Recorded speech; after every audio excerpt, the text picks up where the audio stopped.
la semaine prochaine devant le CRTC. Ce réseau en devenir compte déjà les stations CHLC de Bécomo et CFEI de Saint-Hyacinthe. Par contre, toutes les stations de Cogeco de la province pourraient s'y affilier éventuellement.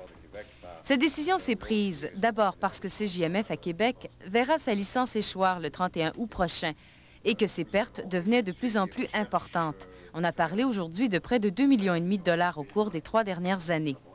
On demandera donc au CRTC une baisse de production de 50 %. La moitié se fera localement dans chacune des stations entre 6 h et 18 h.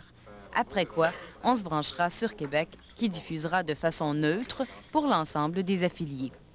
La grosse station de Montréal, Cogeco, CFGL, demeure totalement indépendante de ces nouveautés et gardera sa programmation intacte.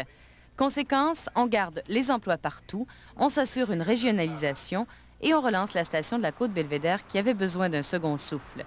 Un nouveau format, on vise maintenant la clientèle âgée entre 25 et 49 ans. La programmation sera toutefois connue le 15 août prochain, pas avant.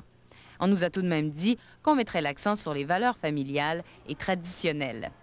En gardant ces emplois, on parle du nombre, bien sûr, pas des artisans actuels qui, on le sait, ont perdu massivement leurs emplois en février dernier. On leur a dit qu'ils ne figuraient plus dans la nouvelle image. C'est que tu veux, c'est eux autres qui mènent. T'sais. Moi, j'aime ça faire de la radio, je tripe.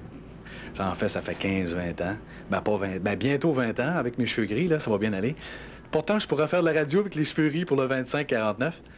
Et mon expérience de vie, comme les autres, non, ça justifie pas.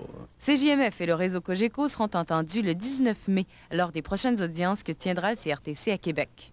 Andréane Gay pour Ce Soir.